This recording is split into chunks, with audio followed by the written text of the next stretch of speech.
Okay, everyone, let me adjust a little bit more. All right, so for me, it's morning. For you guys, let me adjust some more yet. For you guys, it's about probably afternoon by the time you'll get this video. So I'm trying to get it so you might see me a little here. So I decided to do a video. Actually, it might be a couple videos. It might not. It just depends on what kind of things come up. But someone asked me, how can you believe in an imaginary God? Not the first person to ask me that. I know people who normally ask that are just maybe looking for an argument or looking to prove my God to be a false God, but he is not. I also believe in Jesus Christ, also known as Yeshua, Jesus Cristo. I believe him to be the Messiah. I also believe in the Holy Spirit. Now, why do I believe? So there are a lot of reasons why. One, yes, I was raised in the Christian faith. But that is not the only reason why I believe, as I am no longer a child and have gone through a lot of trials and tribulations, and I'm going through a very horrendous one right now, as I bought a mobile home, as many of you guys know. I paid about $70,000 for it 7 years ago, so all my savings went into this place. And now my whole place has been ruined by water. Except for the floors. However, corners of some of the floors, yes, also. So yeah, it's kind of a nightmare. Also, mobile homes go down in value very quickly, like cars do. Anyway, so yes, I'm going through another trial and tribulation right now. Yes, dear. What? What? Yogurt? Yes, dear. Anyway, so why do I believe? Many, many reasons. Yes, I could stop believing at any time, so could anybody. But I'm not going to. So, some stories. I'm just going to tell you some stories. Some once upon a time in my life kind of stories. One was a big one where I was back in my Army days between Fort Benning and Fort Stewart. And I was driving to go see someone. And a semi was behind me right at where it pretty much start off onto the highway. And he was a really, really big semi, about an 18-wheeler, okay? And he was behind me and some other people, they're like 4 lanes, he was stuck behind me. Anyway, I went the speed limit, you know. I wasn't going to speed because I did not want to get in trouble for speeding, you know, especially being in the Army in those days. And so I stayed the limit all the way to Fort Stewart. I got pretty close to Fort Stewart. I was, I don't know, maybe an hour away, 40 minutes away. This guy, man, this semi truck, he got fed up being stuck behind me. I was like, okay, because it's like a long way. You end up into small town kind of highways, right? One ways, and nowhere to get off. And I was finally thinking, okay, I've got to get off of here, get out this guy's way. Finally, I see a gas station, right? But the traffic was just so I couldn't manage to pull off into that gas station. I laugh now, but at the time it was pretty creepy. But anyway, tried to get off and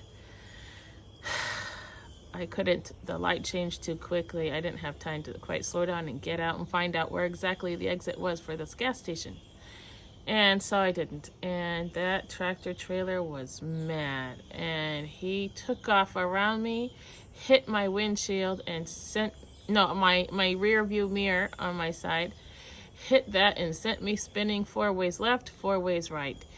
And where I was at that time was like a 4-way,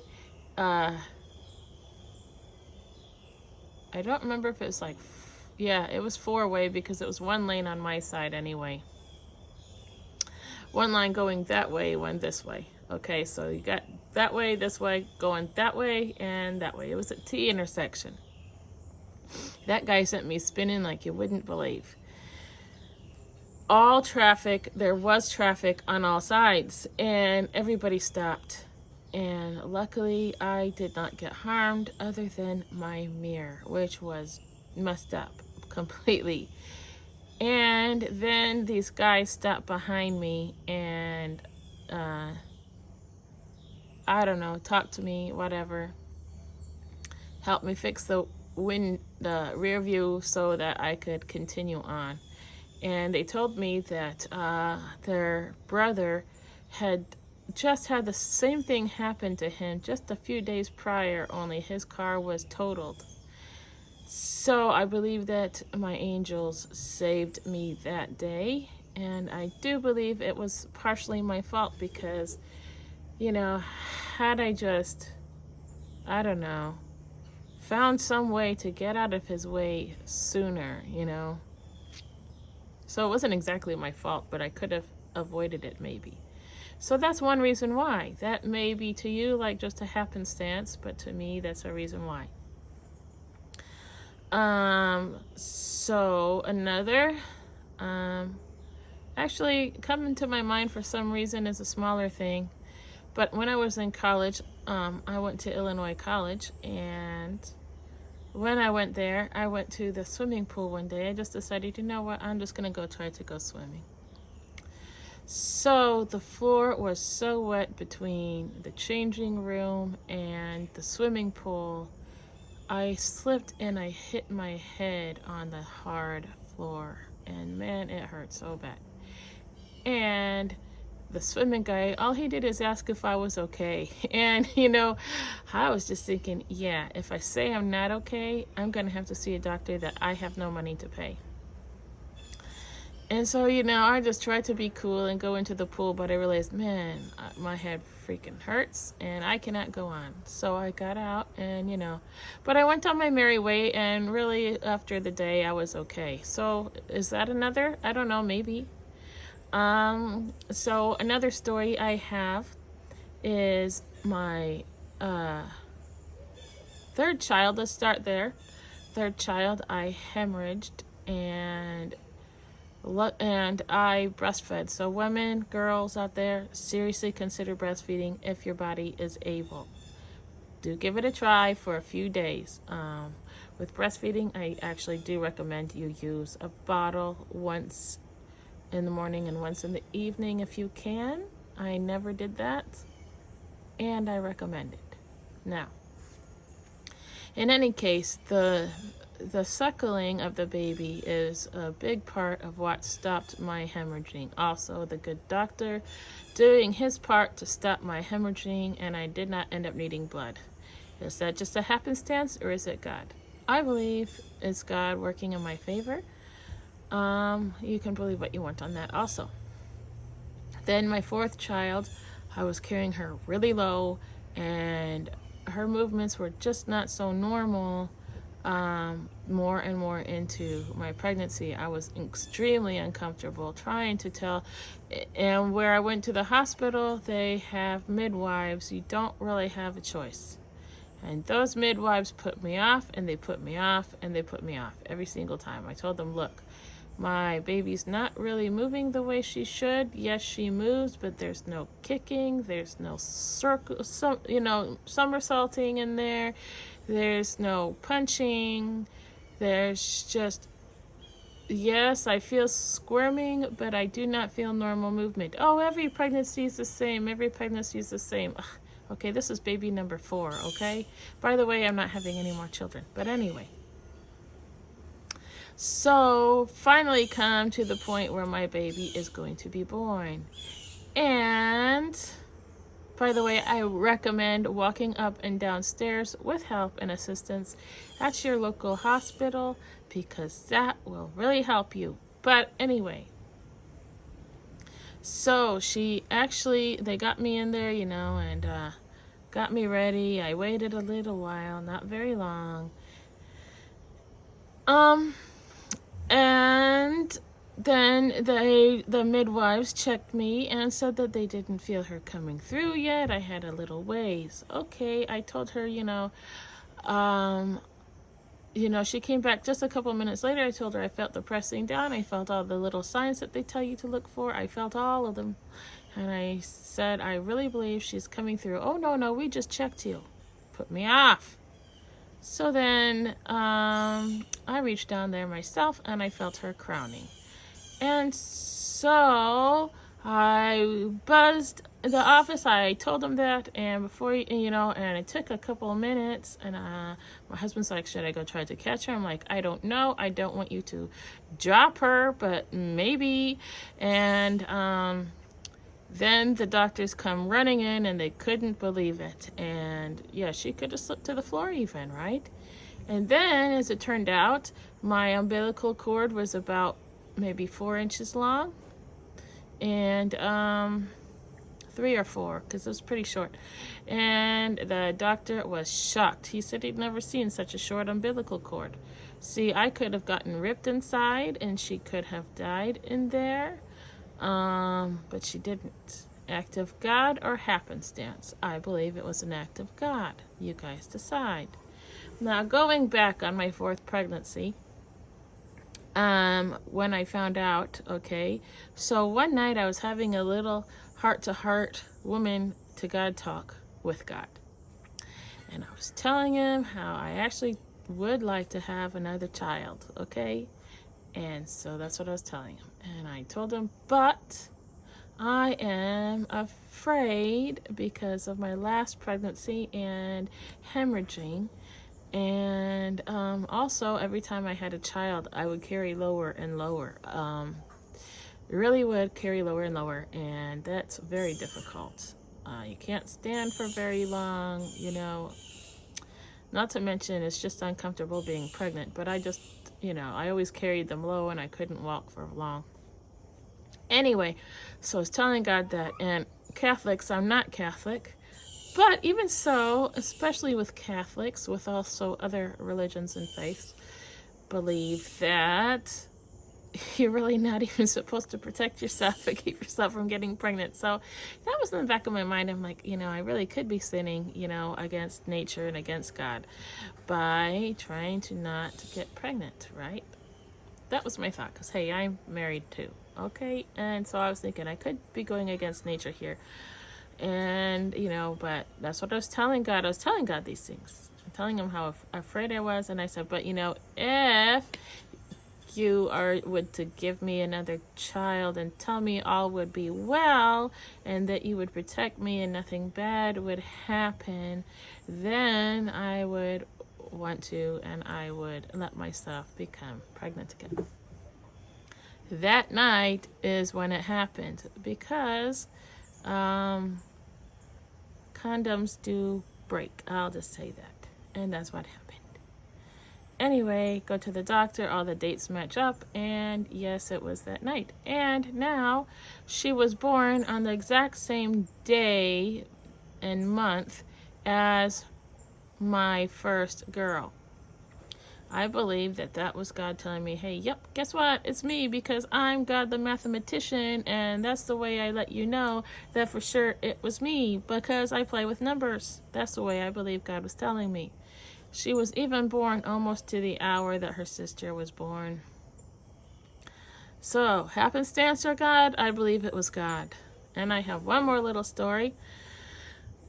Now, I kind of wish this would happen for myself, but so far it has not.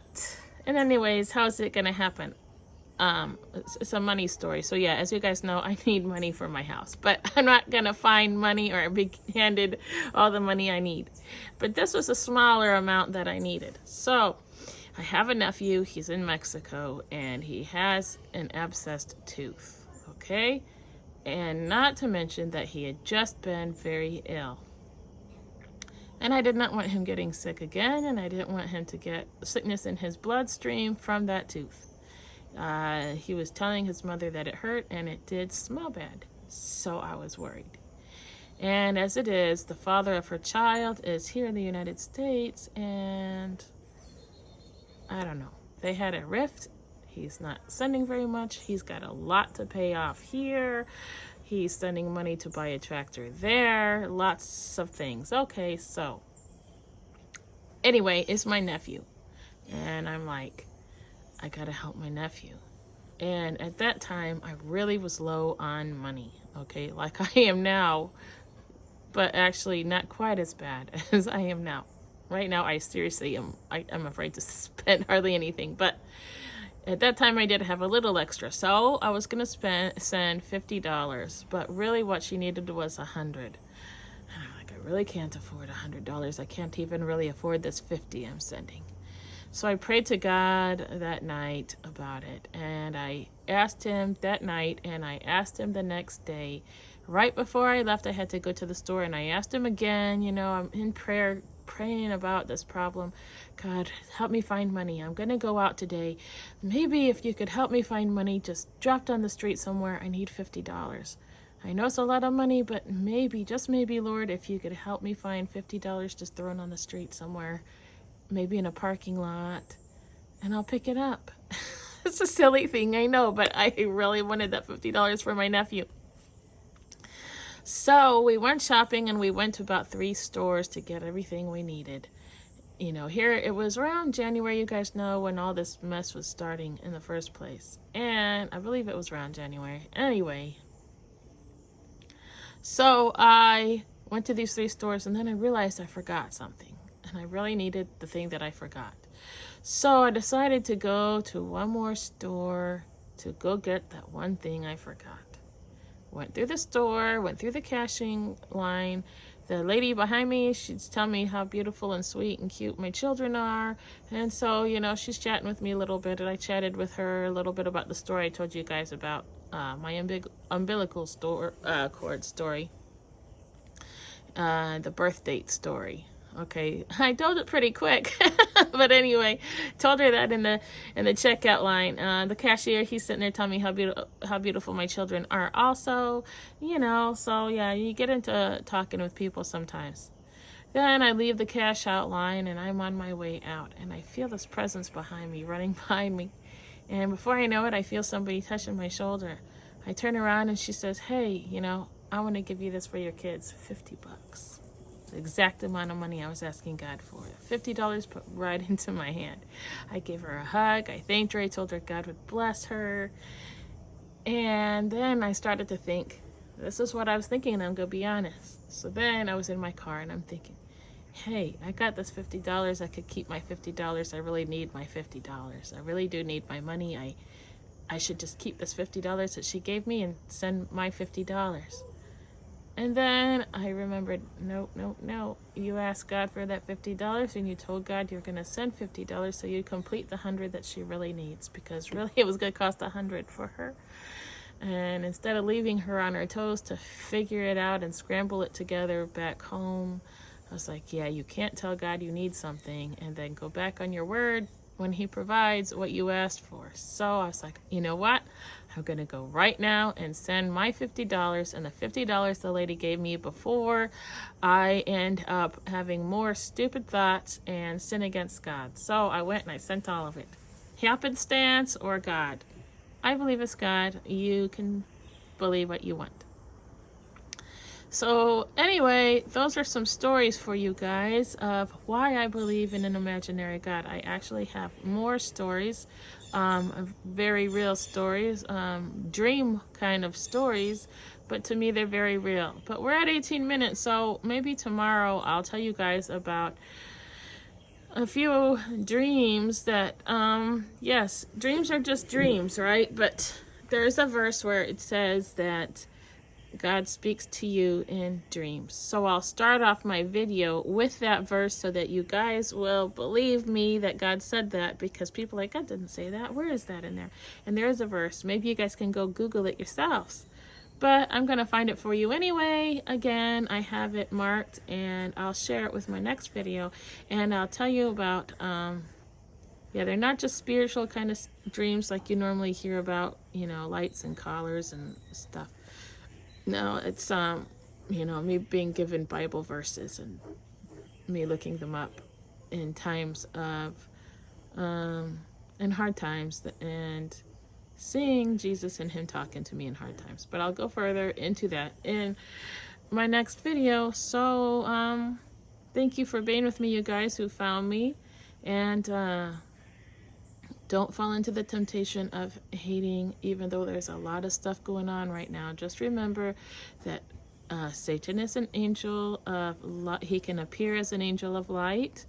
You know, he fell from the sky. He was a singer back in his heaven days. He can be very convincing, and he puts the limelight on the evildoers, and he makes it look like that's the majority when it is not. So please try not to hate the majority of any race or nationality or religion based on what the limelight is doing, because that's the way evil works. Just try not to, because God says hearts will wax cold, and he says to love your enemies, pray for those who persecute you. Doesn't mean you have to love what they're doing. It doesn't mean that you have to really love them like a best friend. It just means you have to pray for them and hope that, you know, God, the angels, the Holy Spirit, some teachers, some other Christians get through to them. And, you know, we got to stay strong in the faith and not fall into that, because if you fall into that, then you can become part of the problem instead of part of the solution. Keep praying. It's not a sin to defend yourselves. There are verses about that. I have that on my YouTube channel. There's some of my YouTube channels down below if you want to go find me. And yeah, where I talk about that. And anyway, have a good day, everybody. Stay strong. Stay in the faith no matter what situations come against you, like me and my home falling apart. And just stay strong in the faith. And I hope you come back. Thank you. Bye-bye.